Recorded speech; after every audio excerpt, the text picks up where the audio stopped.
Me don't want no monkey to stop my show. Me don't want no monkey to bring me down. Me don't want no monkey to stop my show. Wolfgang Kohler was born in Estonia on January 21, 1887. Kohler grew up in Germany, later receiving his Ph.D. from the University of Berlin in 1909. Upon completion of his Ph.D., Kohler began work at the Psychological Institute in Frankfurt, where he teamed up with Max Wertheimer and Kurt Kafka to form a new branch of psychology called Gestalt, a now well-known school of thought that considers the whole to be different than the sum of its parts. Gestalt psychology sought to look at consciousness as a unified or meaningful whole, and these ideas influenced Kohler's work throughout the rest of his career, including his later work with chimpanzees. Kohler used a more Gestalt view by claiming that a restructuring of the chimp's perceptual field allowed details that were previously left unnoticed or disregarded to suddenly be seen, thus resulting in what he referred to as the aha moment. In 1913, Kohler left Frankfurt for the Canary Islands, where he had been named the director of the Prussian Academy of Sciences Primate Research Station, the first primate laboratory ever devoted to behavioral research. It was here that he began his work with chimpanzees. Marooned on the islands after the beginning of the First World War, Kohler spent the next 6 years observing the problem-solving abilities of chimps, as he had at his disposal a large outdoor pen and 9 chimpanzees of various ages. In 1925, Kohler wrote The Mentality of Apes, summarizing and explaining the results of his time spent with these 9 chimpanzees. Through this book, he sought to explain in what ways apes and humans are similar and in what fundamental ways humans differ. It was through these comparisons that he aimed to prove that animal intelligence truly existed. In an exclusive interview, Wolfgang Kohler discusses his work on the experiments that made up The Mentality of Apes. I provided the chimps with a variety of objects, including wooden boxes, poles, and sticks with which they could experiment. I then created a variety of problem situations for the chimps, each of which involved obtaining food that was not directly accessible.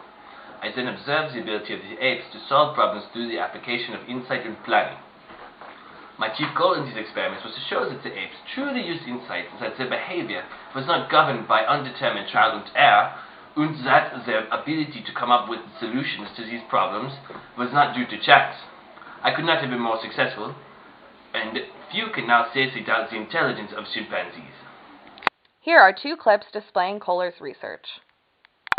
In this video, a banana is hung from the ceiling out of the chimp's reach.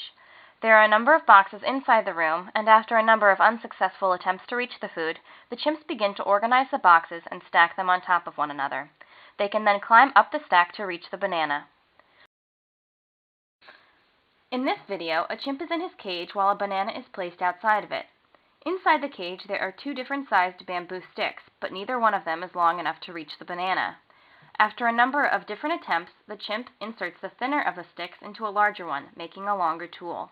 The chimp is then able to successfully reach the banana, pulling it closer to the cage.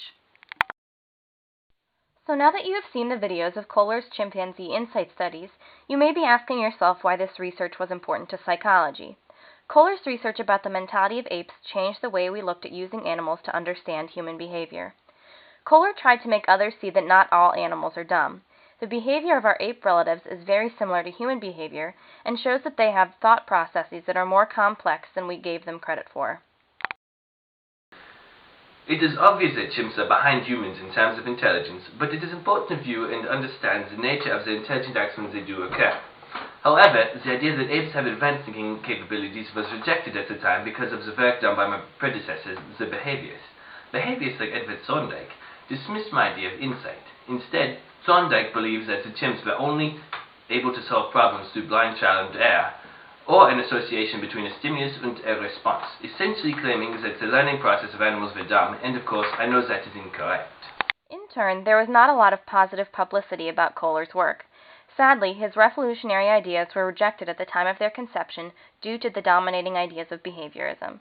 It was not until 30 years later that Kohler's research was appropriately recognized. In 1956, Kohler was awarded the APA's Distinguished Scientific Contribution Award for his work with the mentality of apes.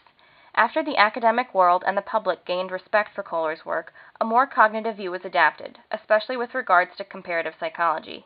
Many animals are capable of more advanced thought processes, like problem solving, than we thought, and we can now successfully use them in research in order to better understand humans. Way down in the Congo land live a happy chimpanzee. He the monkey with a long tail. Lordy, how could up his teeth? Night he would find her there swinging in that coconut tree. And the monkey gay at the break of day loved to hear his gypsy say, dabba dabba dabba dabba dabba dabba dabba dabba, dabba gypsy.